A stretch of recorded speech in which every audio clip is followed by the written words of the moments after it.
From the failure of an overfilled reservoir in California after days of heavy floods, to a rare video capturing the exact moment a 95-year-old embankment dam succumbed to its own weight, and a catastrophe in Brazil that struck with almost no warning. Here are 10 massive dam failures that were caught on camera.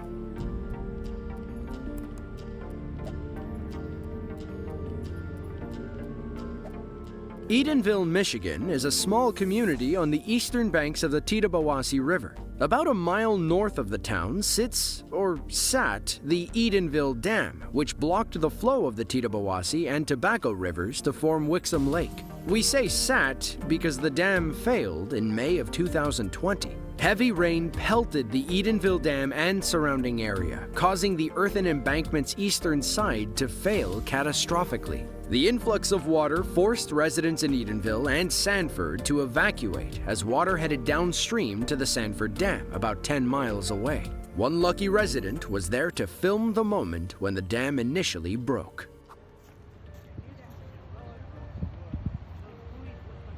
There it goes. There it goes.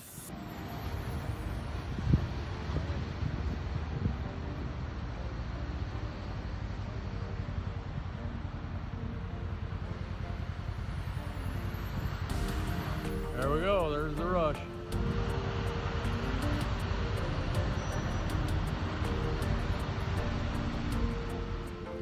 We can see a little water trickling through the earthen dam. Perhaps that was all our cameraman needed to see to know the dam was about to fail. Finally, the pressure builds to its breaking point, and the mud and grass slide forward, releasing all the water. A 502-page report written by an independent forensics team blamed the failure and damage on the original construction and decades of poor management. Had those in charge acted differently, they could have prevented the dam from bursting. Basically, the people who built the nearly 100-year-old dam took a bunch of shortcuts back in the 1920s. Classic.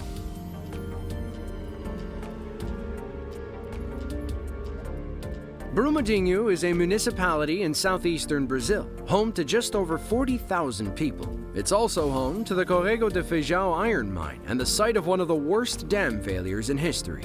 But instead of holding back water, the Brumadinho Dam was holding back toxic mining byproducts called tailings. On January 25th of 2019, the Brumadinho Dam collapsed without warning. A massive mudslide engulfed the Iron Man while the employees ate lunch. It spread for miles through the forest before reaching the Paraopeba River. Stationary camera footage really puts the catastrophe into perspective. That's not just another mountainside you're looking at. The whole thing is a tailings dam, and it's just about to fail. The earthen wall collapses, leading to a powerful landslide that wipes out everything in its path. Mud and debris cascade over the tree line before making their way towards the mine.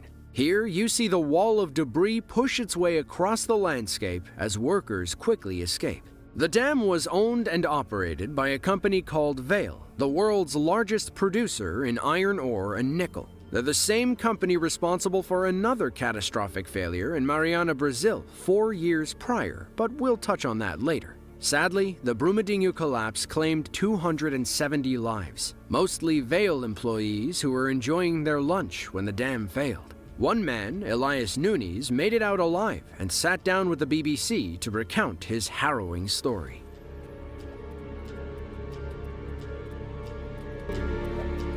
Uttarakhand is a North Indian state that is often referred to as Devbhumi, translating to Land of the Gods. The nickname comes from the numerous Hindu temples scattered across the area. It's also a Himalayan state, meaning its people are at the mountain's mercy. In February of 2021, a glacial dam burst high in the mountains, causing massive amounts of water and debris to rush towards the hydropower workers below. Several angles from that fateful day show how mighty the mountains truly are.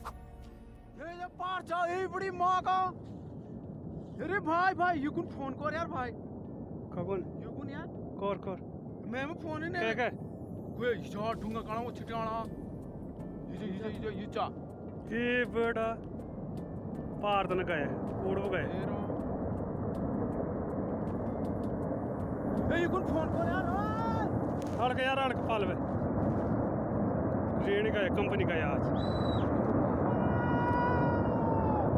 वो तो नहीं होता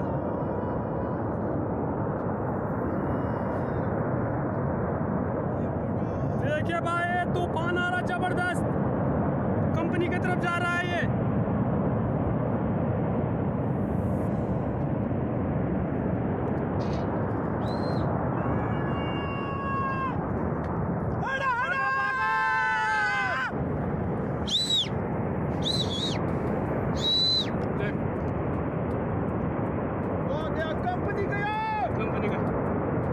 company का अरे मोरियार से हट रहा है ये मोरियार से मोरी यू भी हल्क पड़ रहा है ये बड़ा ये क्यों वो ये ज्यादा बहुत है मोरियार सारा मोरी में It looks like a group of clouds coming through the valley, but that's just dust and debris rising up off the raging water. The ice-cold water rips through the valley and floods the area below. Perhaps the scariest part is the low, ominous hum coming from the rushing water. A while later, the water made its way to a dam in the valley, quickly breaking through the reinforced concrete. Many argued back and forth over what caused the landslide leading to the dam's failure. Some blamed climate change, and others blamed a domino effect of natural disasters. A June study confirmed that a massive rock and ice avalanche caused the failure and subsequent flood. Experts estimate the avalanche was about 27 million cubic meters of rock and glacial ice. The ice melted as it fell, which led to the flood.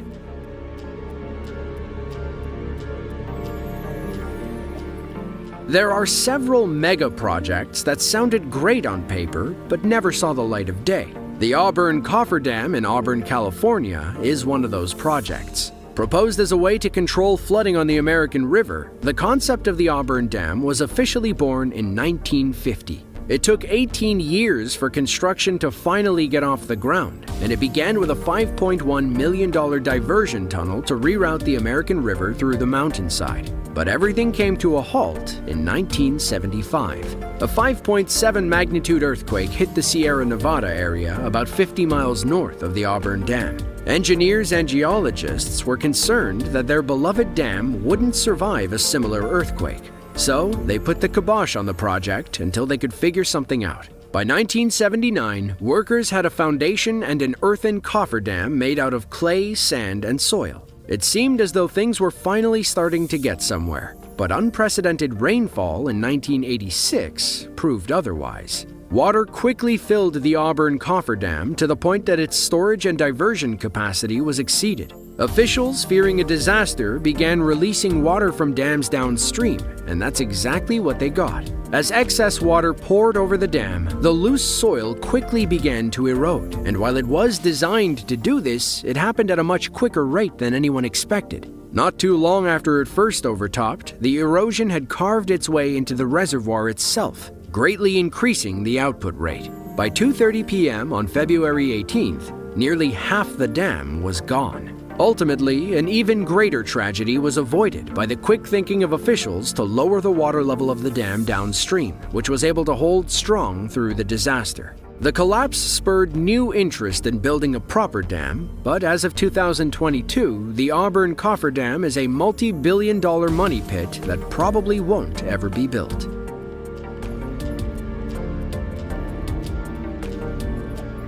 Ajka is a Hungarian city of about 35,000 people.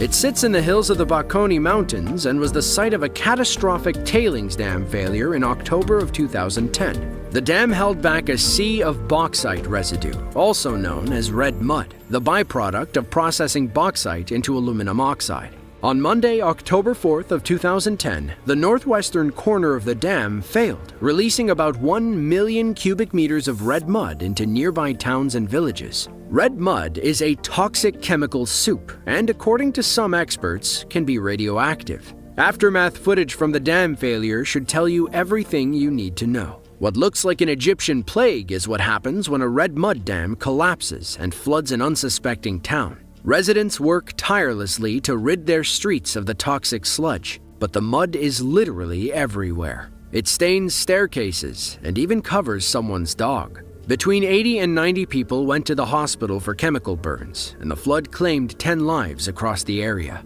The following day, authorities shut down production at the plant and ordered them to repair the dam. By Wednesday, the company chairman said he wanted to resume production over the weekend, and the plant reopened on Friday. The plant boss and 14 other employees were acquitted on negligence charges in 2016, spurring outrage among the local population.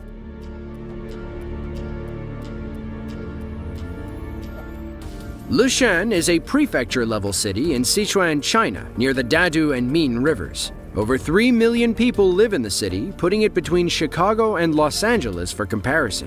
Lushan is also home to the giant Buddha statue, which was carved into the mountain in the 8th century and depicts a massive sitting Buddha. But those central Chinese mountains are highly susceptible to landslides during heavy rain.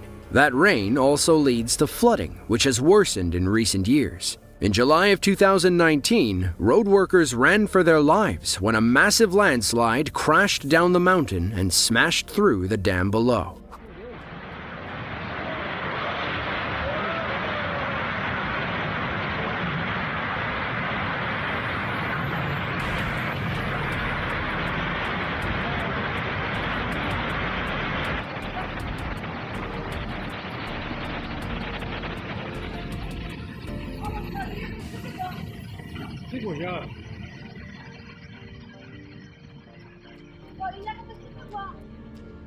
Now that dam may hold back plenty of water, but there is no stopping all those trees and rocks from breaking through.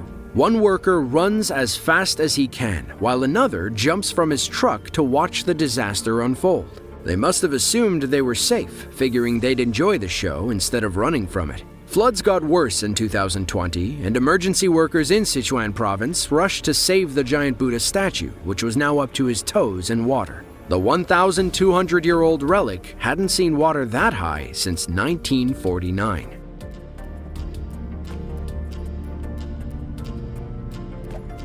Saisonbun is a new province in Laos, established in December of 2013. Before 2013, the area was a hotbed for conflict, as the military sought to exploit the indigenous Hmong people for their resources. Since their incorporation, the government and the native people haven't gotten along. Things got worse on September 11th of 2017 when the Nam Ao Dam burst after days of heavy rain. The flood covered farming fields with mud, destroying entire crops that the farmers had just planted. Some onlookers from a cliff overhead witnessed the water's power that day. We can assume the dam failed only moments before. Muddy water rushes down the river and eventually floods the worksite. A backhoe tries to reverse away from danger, while 2 more drivers lay on their horns. But their efforts are to little avail, as the water quickly washes their cars away, leaving them to wait until the flood subsides. 2 years after the collapse, 60 families affected by the flood were still awaiting compensation.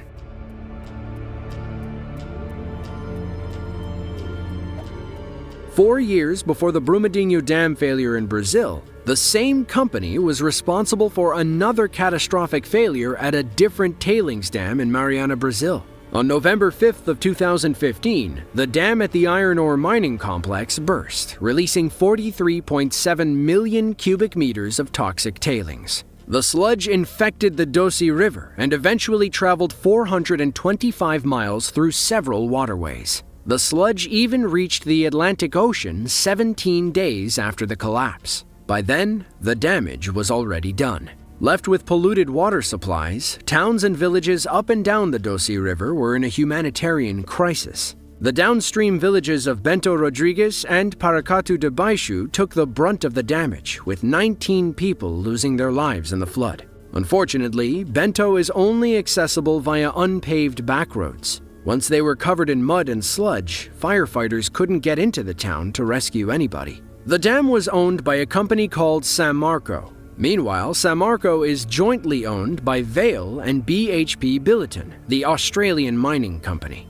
The government brought manslaughter and environmental damage charges against 21 San Marco executives a year later. Then, things got worse when a leaked report from 2013 indicated structural issues with the dam.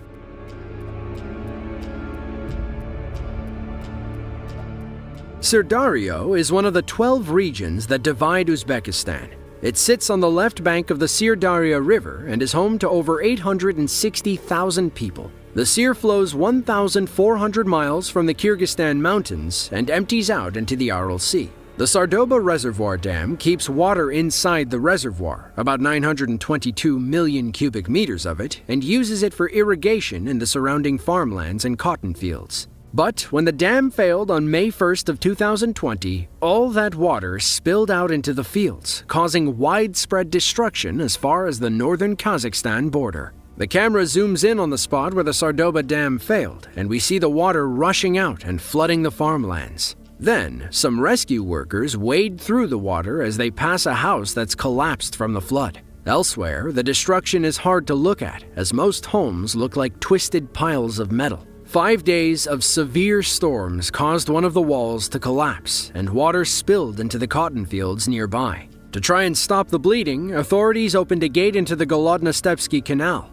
The idea was that the water would flow into a series of lakes and wetlands. But the water overwhelmed the canal and just made the flooding worse. According to Uzbekistan's Ministry of Finance, it'll cost 1.5 trillion som, or a little over $400 million, to repair the dam.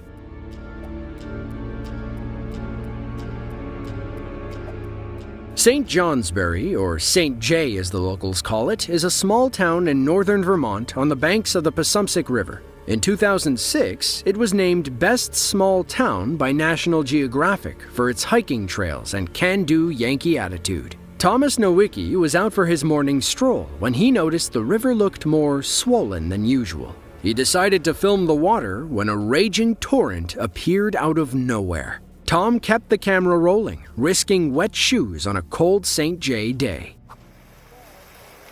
Whoa. It's a flood. An ice dam just broke. I just started filming that at the right time, huh?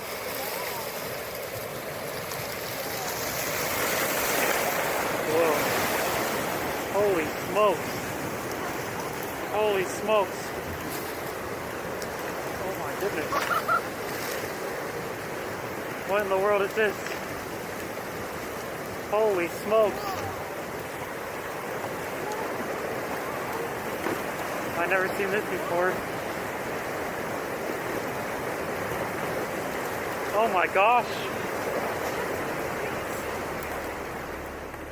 A massive wave of ice and water comes rushing down the river and under a bridge. It doesn't look that bad at first, but the water never stops coming. The rising water forces Tom to take a few steps back, and we see how high the current actually gets compared to the bridge. The massive chunks of ice make it pretty clear what happened. An ice dam, also known as an ice jam, broke upstream, releasing all the river water it once held back. When temperatures increase gradually, the ice can slowly melt, allowing the water to flow at a reasonable pace. But if the temperature spikes, the ice dam melts too fast, and you get something similar to what